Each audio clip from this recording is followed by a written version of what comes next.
Myself, Umashri Kokatnoor, working as Assistant Professor in Department of Pharmaceutics, KLE College of Pharmacy, Belagavi.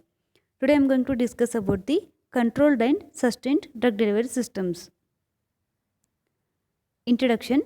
Controlled drug delivery is one which delivers the drug at the predetermined rate, that is locally or systemically for a specified period of time. Sustained release are drug delivery systems that achieve slow release of drug over an extended period of time. Then concept.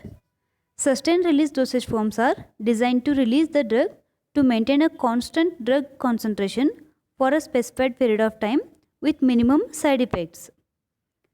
Controlled release drug administration means not only prolongation of the duration of drug delivery but also implies predictability and reproducibility of the drug release kinetics. This is the comparison of sustained release over controlled release dosage forms. In sustained release, the system do not contain mechanism to improve localization of drug at the active site.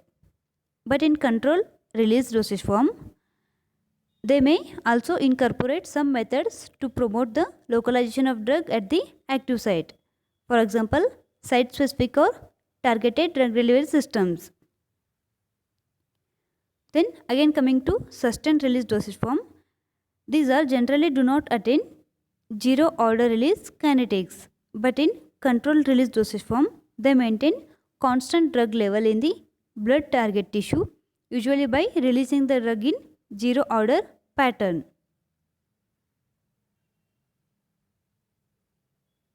This is a comparative graph of comparative drug release profile.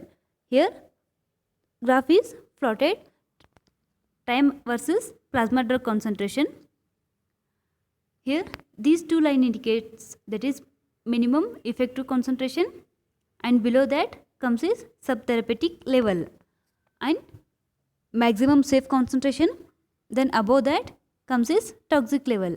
We have to maintain the drug level in between these two, between the maximum safe concentration and minimum effective concentration. Here first we take the example of sustained release dosage form. After the administration of sustained release dosage form, it will release the drug or it will act for some extended period of time, but it doesn't follow the zero order kinetic. After this some time, it will again come down to the subtherapeutic level, that is below the minimum effective concentration. Then we can take the second example, that is conventional dosage form, that is single unit or unit dosage form. After its administration, it will reach its Cmax, and in somewhat it will goes on toxic level also. Then after its half-life, it will again come down to the subtherapeutic level, that is below the minimum effective concentration. And when we will take second dose, it again reaches the Cmax, and in some extent it reaches toxic level also.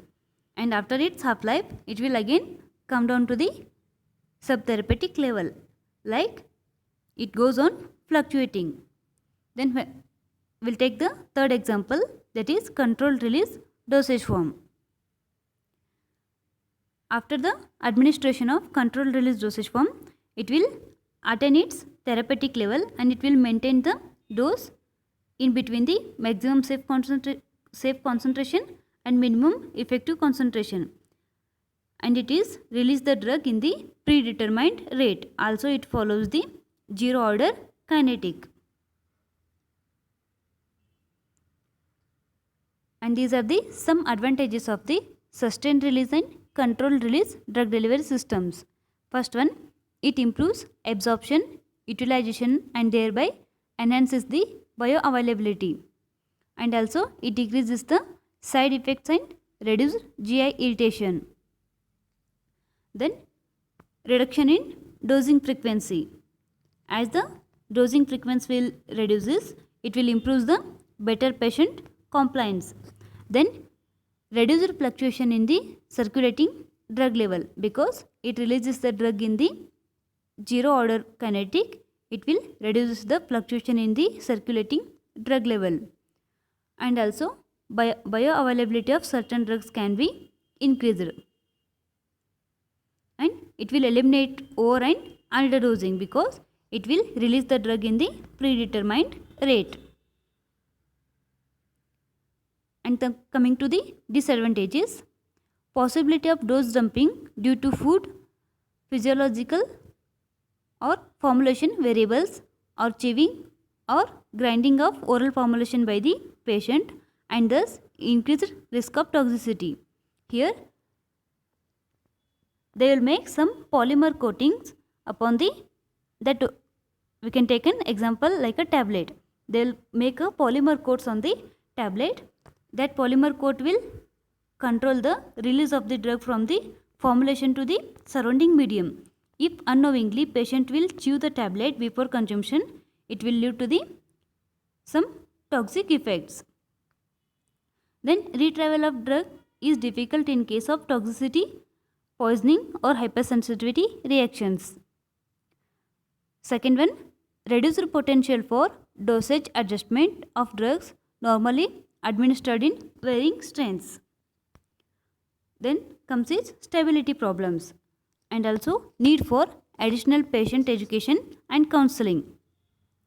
Then decreases systemic availability in comparison to the immediate release conventional dosage forms, which may be due to incomplete release. Because of the polymer coat, some drug may remain in the dosage form only. Then coming to the conclusion, sustained release drug delivery system is very helpful in increasing the efficiency, safety of dose as well as patient compliance. And in controlled release dosage forms or controlled release drug delivery system aims to release the drug at the desired rate over an extended period of time to maintain the therapeutic level in blood. Thank you.